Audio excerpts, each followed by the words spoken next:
The Fall of Babylon by Thomas Aird. 'Twas midnight hour, in that deep hour, proud lights were up in Babylon. Each palace hall was pleasure's bower, yet sat the king as if alone. His heart was touched with chill of stone. He looked around and knew not why. In farther halls the dance went on, and circling nobles crowd his eyes, yet sunk that eye half desolate.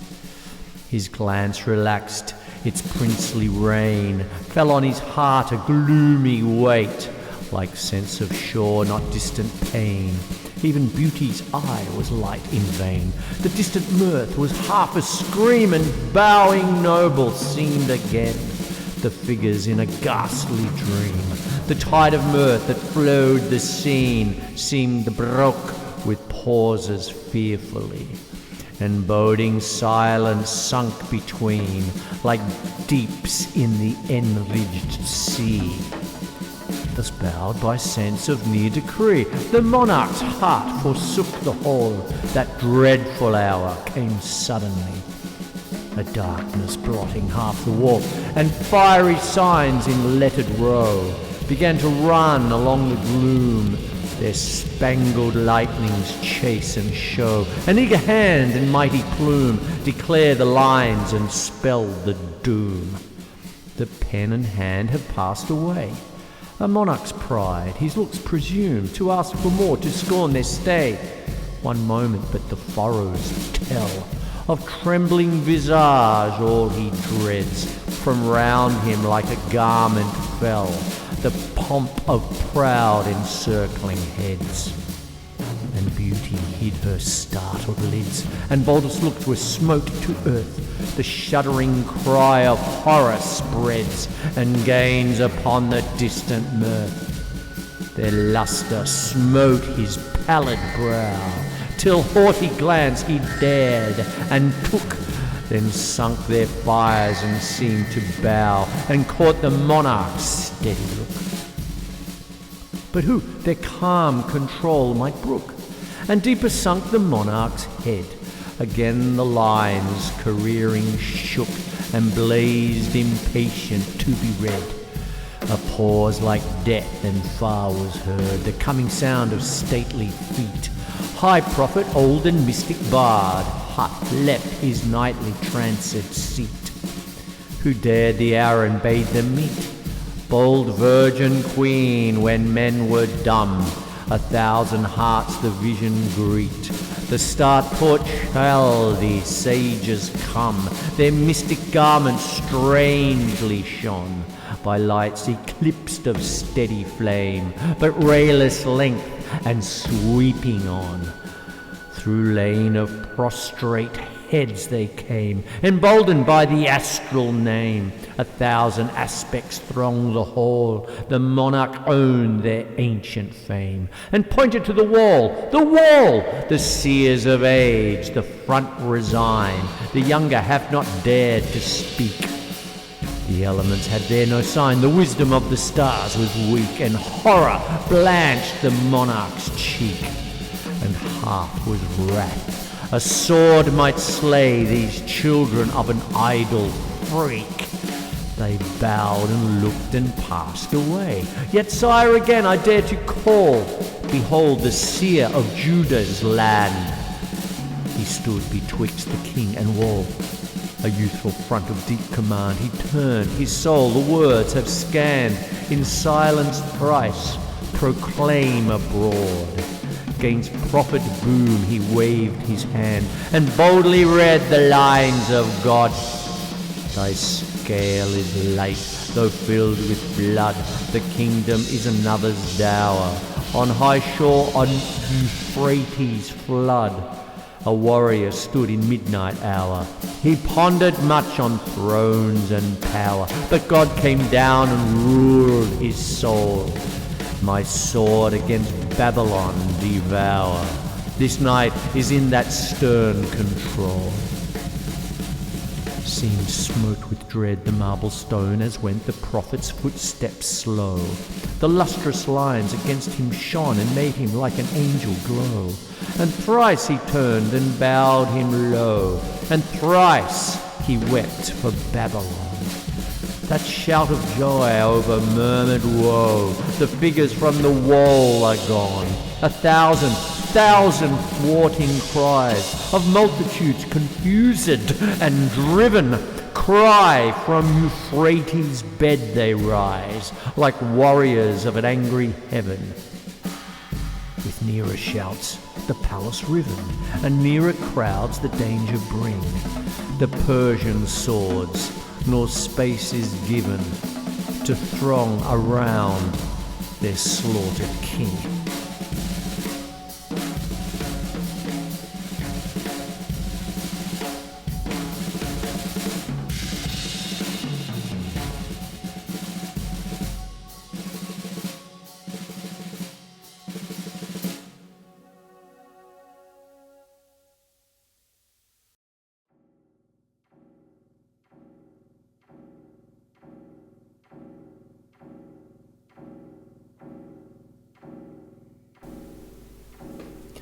The City in the Sea by Edgar Allan Poe.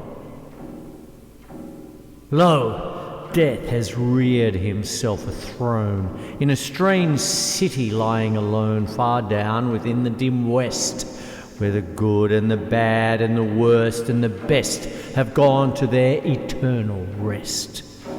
Their shrines and palaces and towers, time-eaten towers that tremble not, resemble nothing that is ours, around by lifting wind forgot, resignedly beneath the sky that melancholy waters lie.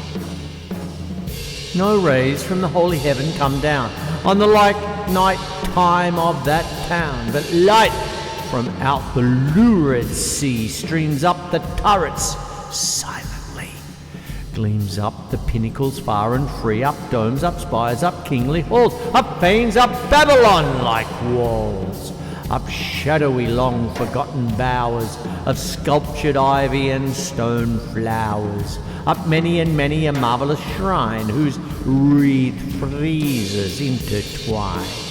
The viol, the violet, and the vine resignedly beneath the sky the melancholy waters lie. So blend the turrets and the shadows there, that all seem pendulous in air, while from a proud tower in the town, death looks gigantically down. Their open fanes and gaping graves yawn level with the luminous waves, but not the riches there that lie in each idol's diamond eye, not the gaily jewelled dead tempt the waters from their bed, for no ripples curl, alas, along that wilderness of glass, no swellings tell that winds may be upon some far-off happier sea, no heavings hint that winds have been on seas less hideously serene. But lo, a stir is in the air, the wave, there is a movement there, as if the towers had thrust aside in slightly sinking the dull tide, as if their tops had feebly given a void within the filmy heaven. The waves have now a redder glow, the hours are breathing faint and low, and when amid no earthly moans, down, down that town shall settle hence, hell rising from 1,000 thrones shall do it reverence.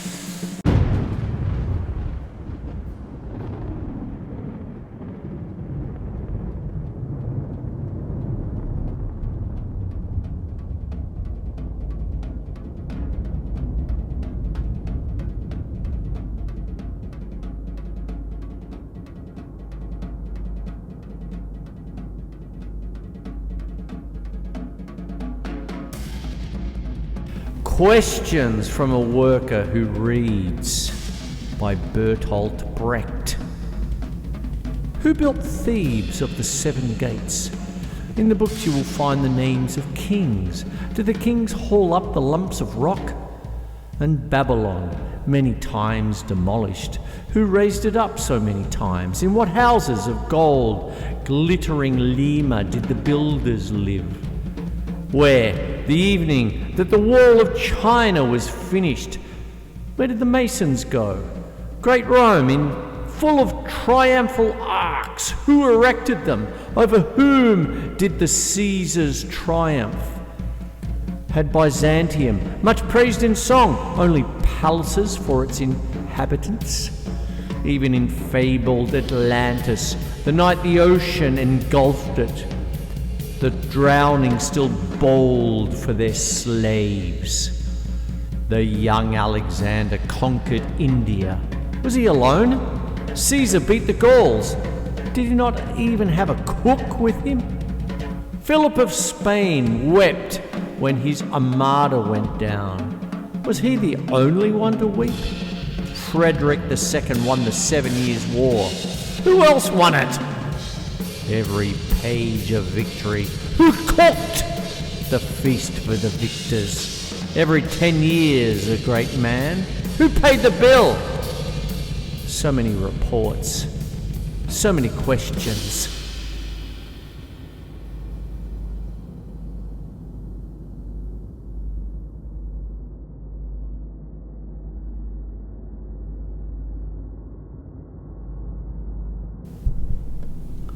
A School Song by Rudyard Kipling.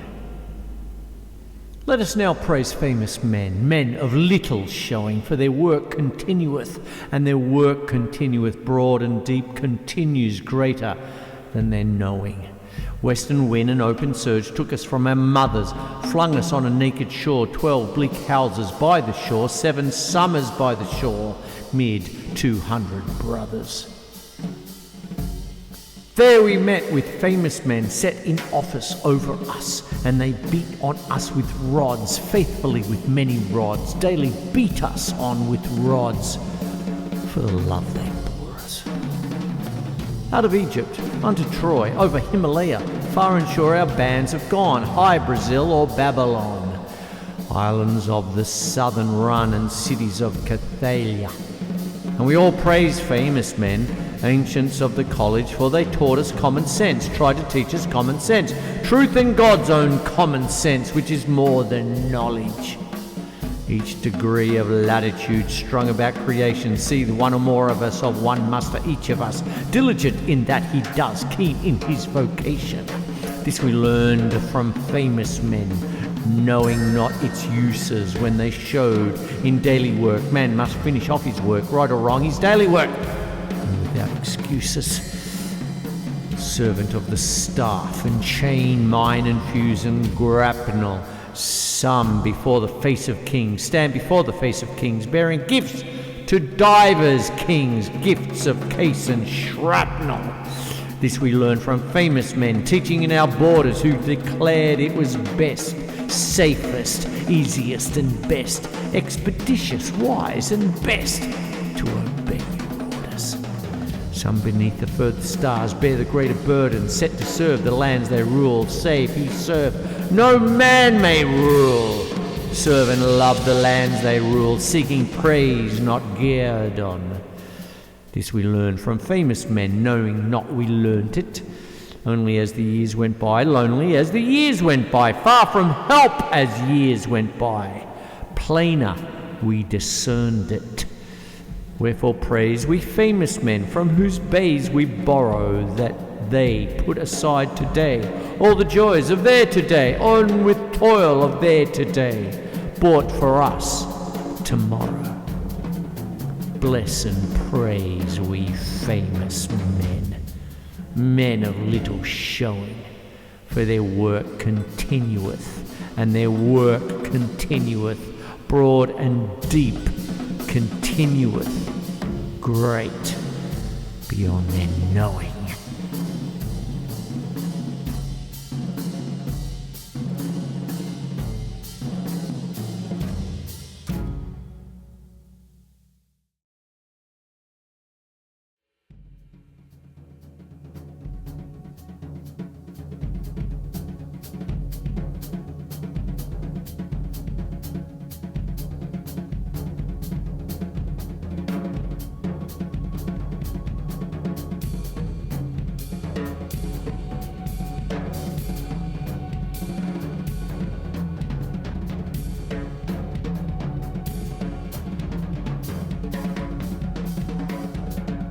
Vacillation by William Butler Yeats. 1. Between extremities man runs his course, a brand or flaming breath comes to destroy all those antinomies of day and night. The body calls it death, the heart remorse, but if these be right, what is joy? 2. A tree there is that from its topmost bough is half all glittering flame and half all green, abounding foliage moistened with the dew, and half is half, and yet is all the seen. And half consume what they renew, and he that Attis image hangs between, that staring fury and the blind lush leaf, may not know what he knows, but knows not grief. 3.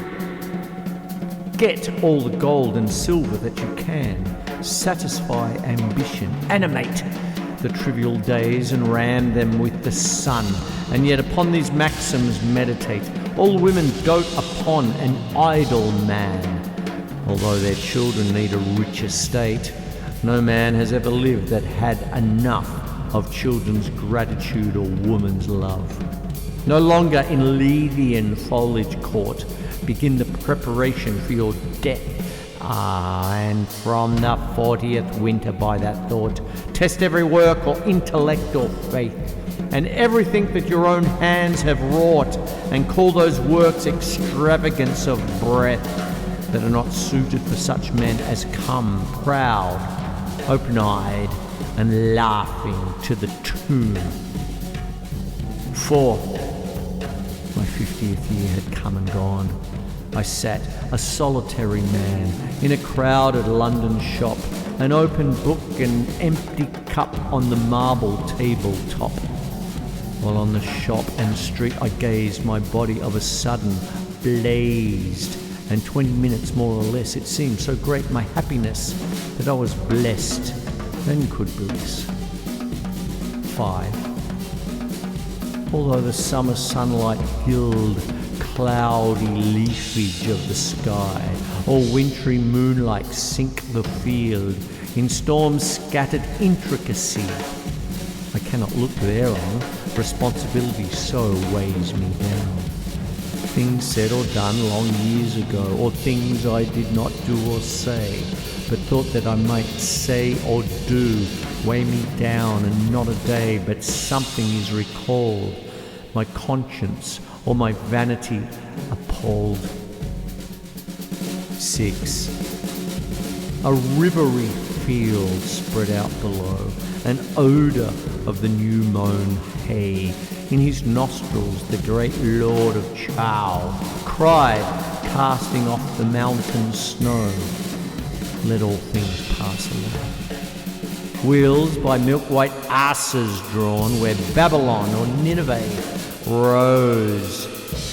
Some conquered drew rein and cried to battle-weary men, let all things pass away. From man's blood-sodden heart are sprung those branches of the night and day, where the gaudy moon is hung. What's the meaning of all song? Let all things pass away. 7. The soul. Seek out reality, leave things that seem. The heart. What? Be a singer born and lack a theme? The soul. Isaiah's call. What more can man desire? The heart. Struck dumb in the simplicity of fire. The soul. Look on that fire. Salvation walks within. The heart. What theme had Homer but original sin? 8. Thus we part, von Hugel, thou much alike, for we accept the miracles of the saints and honour sanctity. The body of Saint Teresa lies undecayed in tomb, bathed in miraculous oil, sweet odours from it come, healing from its lettered slab. Those self-same hands, perchance, eternalise the body of a modern saint that once had scooped out Pharaoh's mummy. I, though heart, might find relief Did I become a Christian man and choose for my belief what seems most welcome in the tomb, play a predestined part? Homer is my example and his unchristened heart. The lion and the honeycomb, what has Scripture said? So get you gone, von Hugel, though with blessings on your head.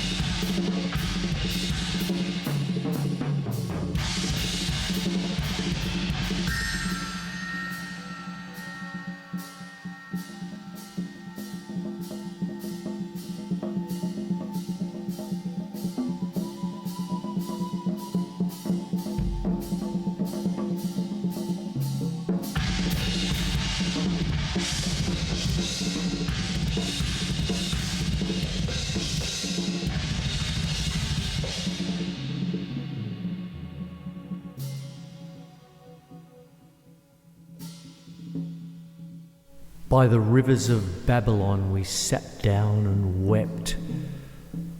By Lord Byron. We sat down and wept by the waters of Babel, and thought of the day when our foe in the hue of his slaughters made Salem's high places his prey, and Yeon her desolate daughters were scattered, all weeping away. While sadly we gazed on the river, which rolled on in freedom below. They demanded the song, but oh never that triumph the stranger shall know. May his right hand be withered forever, ere it string our high harp for the foe. On the willow that harp is suspended, O Salem, its sound should be free, and the hour when thy glories were ended, but left me that token of thee. And nay shall its soft tones be blended with the voice of the spoiler by me.